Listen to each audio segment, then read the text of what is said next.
Hi welcome back. So ಬೇಸಿಗೆಗೆ ತಂಪಾದ ಶಾವಿಗೆ ಮೊಸರನ್ನ ಹೇಗೆ ಮಾಡೋದು ಅಂತ ನೋಡೋಣ. ಒಂದು ಪಾತ್ರೆಯಲ್ಲಿ ನೀರಿಟ್ಬಿಟ್ಟು ಅದಕ್ಕೆ ಉಪ್ಪು ಹಾಕಿಬಿಟ್ಟು ನಾವು ಕುದಿಯೋಕ್ಕೆ ಬಿಡೋಣ. ಉಪ್ಪು ರುಚಿಗೆ ತಕ್ಕಷ್ಟು ಮೊದಲೇ ಹಾಕ್ಕೊಂಡ್ರೆ ಒಳ್ಳೆಯದು. ಸೊ ಹಾಗಾಗಿ ಉಪ್ಪು ಹಾಕ್ಕೊಂಡು ಅದನ್ನು ಕುದಿಯೋಕ್ಕೆ ಬಿಡೋಣ. ಈ ಥರ ಕುದೀತಾ ಬಂದಾಗ ನಾವು ರೋಸ್ಟ್ ಮಾಡಿರೋಂಥ ಒಂದು ಸ್ವಲ್ಪ ಶಾವಿಗೆನ ಹಾಕ್ಕೊಳ್ಳೋಣ. ಶಾವಿಗೆನ ಒಂಚೂರು ಬೇಯಿಸ್ಕೋಬೇಕು ಫಸ್ಟು, ಹಾಗೆ ನೀರನ್ನ ಸೋಸ್ಕೋಬೇಕು. ಅದಾದಮೇಲೆ ಸಾಸಿವೆ, ಜೀರಿಗೆ, ಕಡಲೆಬೇಳೆ, ಗೋಡಂಬಿ, ಹಾಗೆ ಮೆಣಸು, ಎಣ್ಣೆ ಎಲ್ಲ ಹಾಕಿಬಿಟ್ಟು ಒಂದು ಒಗ್ಗರಣೆನ ಪ್ರಿಪೇರ್ ಮಾಡ್ಕೊಳ್ಳೋಣ. ಎಲ್ಲ ಒಗ್ಗರಣೆನ ಪ್ರಿಪೇರ್ ಮಾಡ್ಕೊಳ್ಳೋಣ. ಜೀರಿಗೆ ಎಲ್ಲ ಹಾಕಿಬಿಟ್ಟು ಈ ಶಾವಿಗೆ ಏನು ಸೋಸಿಟ್ಕೊಂಡಿದ್ದೀವಿ ಅದಕ್ಕೆ ಹಾಕ್ಕೋಬೇಕು. ಅದಾದಮೇಲೆ ಅದು ತಣ್ಣಗಾದಮೇಲೆ ನಾವು ಮೊಸರನ್ನ ಹಾಕ್ಕೋಬೇಕು. ಇದಕ್ಕೆ ಬಿಸಿ ಶಾವಿಗೆಗೆ ಅಥವಾ ಬಿಸಿ ಅನ್ನಕ್ಕೆ ನಾವು ಮೊಸರು ಹಾಕೋದಿಲ್ಲ. ಸೊ ಹಾಗಾಗಿ ಶಾವಿಗೆಗೂ ಕೂಡ ಅಷ್ಟೇ ತಣ್ಣಗಾದ್ಮೇಲೆ ಮೊಸರು ಹಾಕ್ಕೊಂಡು ಅದನ್ನು ಮಿಕ್ಸ್ ಮಾಡ್ಕೋಬೇಕು ಚೆನ್ನಾಗಿ. ಈ ಥರ ಮಿಕ್ಸ್ ಮಾಡಿಕೊಂಡಾಗ ಚೆನ್ನಾಗಿ ಮಿಕ್ಸ್ ಆಗುತ್ತೆ. ಪೂರ್ತಿಯಾಗಿ ತಣ್ಣಗಾಗಬೇಕು. ಅದಕ್ಕೆ ಒಗ್ಗರಣೆ ಕೂಡ ನಾನು ಮೊದಲೇ ಕೊಟ್ಟೆ, ಯಾಕಂದರೆ ಬಿಸಿ ಎಣ್ಣೆನ ಅಥವಾ ಇದನ್ನು ನಾವು ಮೊಸರಿಗೆ ಹಾಕೋದು ಬೇಡ ಅಂತ ಹೇಳ್ಬಿಟ್ಟು. ಸೊ ಹಾಗೆ ಹಾಕ್ಬಿಟ್ಟು ಇನ್ನೂ ಒಂದು ಸ್ವಲ್ಪ ಮೊಸರು ಬೇಕು ಅಂತ ಅನಿಸಿದರೆ ಹಾಕ್ಕೊಳ್ಬೋದು.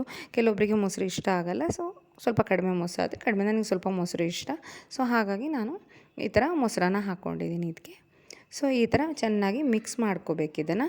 ಇದು ಬೇಸಿಗೆಗೆ ತುಂಬ ಒಳ್ಳೆಯದು. ತಂಪಾಗಿರೋಂಥ ಶಾವಿಗೆ ಮೊಸರನ್ನ, ಅವಲಕ್ಕಿ ಮೊಸರನ್ನ ಎಲ್ಲ ತುಂಬಾ ಒಳ್ಳೆಯದು ಹೆಲ್ತಿಗೆ. ಈ ಥರ ಮಿಕ್ಸ್ ಮಾಡ್ಕೋಬೇಕು. ಈ ಥರ ಮಿಕ್ಸ್ ಮಾಡ್ಕೋಬೇಕು ಚೆನ್ನಾಗಿ ಮಿಕ್ಸ್ ಆದಮೇಲೆ ಇದಕ್ಕೆ ನೀವೇನಾದರೂ ಫ್ರೂಟ್ಸ್ ಇದ್ದರೆ ಹಾಕ್ಕೋಬೋದು. ದ್ರಾಕ್ಷಿ ಹಾಕ್ಕೊಳ್ತಾರೆ, ಇವಾಗ ದ್ರಾಕ್ಷಿ ಸೀಸನು ಹೌದು. ದಾಳಿಂಬೆ ಇದ್ದರೆ ದಾಳಿಂಬೆನೂ ಹಾಕ್ಕೋಬೋದು. ಏನೇನು ಫ್ರೂಟ್ಸ್ ಇದೆಯೋ ಅದೆಲ್ಲ ಹಾಕ್ಬೋದು. ನಮ್ಮ ಮನೇಲಿ ದಾಳಿಂಬೆ ಇತ್ತು, ಸೊ ಹಾಗಾಗಿ ನಾನು ದಾಳಿಂಬೆ ಹಾಕ್ಕೊಂಡು ಮಿಕ್ಸ್ ಮಾಡಿಕೊಂಡೆ. ಹಾಗೆ ಒಗ್ಗರಣೆಗೆ ನಾನು ಗೋಡಂಬಿನೂ ಮಿಕ್ಸ್ ಮಾಡಿದ್ದೀನಿ. ಗೋಡಂಬಿ ಇದ್ದರೆ ಅಥವಾ ಬೇರೆ ಯಾವುದಾದ್ರೂ ಡ್ರೈ ಫ್ರೂಟ್ಸ್ ಇದ್ದರೆ ಹಾಕ್ಕೊಳ್ಬೋದು. ಇವಾಗ ದಾಳಿಂಬೆ ಕೂಡ ಸೀಸನ್ ಆಗಿದೆ, ಸೊ ನಮಗೆ ಯಾವ ಫ್ರೂಟ್ಸ್ ಇಷ್ಟ ಅದನ್ನೆಲ್ಲ ಹಾಕ್ಕೊಂಡು ನಾವು ಮಿಕ್ಸ್ ಮಾಡ್ಕೋಬೋದು. ಹಾಗೆ ಕೊತ್ತಂಬರಿ ಸೊಪ್ಪು ಇದ್ದರೆ ಕೊತ್ತಂಬರಿ ಸೊಪ್ಪು ಹಾಕ್ಬೋದು. ನನ್ನ ಹತ್ರ ಖಾಲಿಯಾಗಿತ್ತು, ಸೊ ಹಾಗಾಗಿ ನಾನು ಹಾಕ್ಕೊಳ್ಳಿಲ್ಲ. ನಾನು ಒಗ್ಗರಣೆ ಮೊದಲೇ ಹಾಕ್ಕೊಂಡೆ, ಯಾಕಂದರೆ ಬಿಸಿ ಇದು ಶಾವಿಗೆ ಮೊಸರನ್ನ ಆಗಿರೋದ್ರಿಂದ ಒಗ್ಗರಣೆ ಆಗೋ ಅಷ್ಟೊತ್ತು ಎಲ್ಲದೂ ಬಿಸಿಗೆ ಹಾಕ್ಕೊಳ್ಳೋದು ಬೇಡ. ಶಾವಿಗೆ ಕೂಡ ನಾವು ಬೇಯಿಸ್ಕೊಳ್ಳೋದ್ರಿಂದ ಅಂತ ಹೇಳಿಬಿಟ್ಟು ನಾನು ಮೊದಲೇ ಹಾಕ್ಕೊಂಡೆ. ಈ ಥರ ಪ್ರಿಪೇರ್ ಮಾಡ್ಕೋಬೋದು. ನೀವು ಈ ಥರ ಪ್ರಿಪೇರ್ ಮಾಡ್ಕೊಂಡು ನೋಡಿ. ಬೇಕು ಅಂದರೆ ಮೊಸರನ್ನ ಸೇರಿಸ್ಕೊಳ್ಳಿ, ಯಾಕಂದರೆ ಆವಾಗ ಗಟ್ಟಿ ಆಗುತ್ತೆ.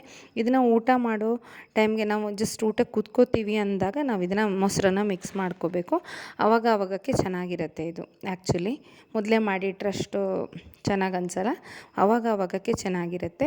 ಸೊ ಈ ರೆಸಿಪಿ ನಿಮ್ಗೆ ಇಷ್ಟ ಆಗಿದೆ ಅಂತ ಅನ್ಕೋತೀನಿ. ಇದ್ರ ಜೊತೆ ನಾವು ಬೇಕಾದರೆ ಆಲೂಗಡ್ಡೆ ಫ್ರೈ ಮಾಡ್ಕೋಬೋದು. ನಾನು ಮಾಡ್ಕೊಂಡಿದ್ದೆ. ರೆಸಿಪಿ ಬೇಕು ಅಂದರೆ ಕಮೆಂಟ್ ಸೆಕ್ಷನಲ್ಲಿ ತಿಳಿಸಿ. ಸೊ ಈ ವಿಡಿಯೋ ಇಷ್ಟ ಆಗಿದೆ ಅಂತ ಅನ್ಕೋತೀನಿ. ಇಷ್ಟವಾದರೆ ನನ್ನ ಚಾನಲ್ಗೆ ಸಬ್ಸ್ಕ್ರೈಬ್ ಮಾಡಿ. Thank you.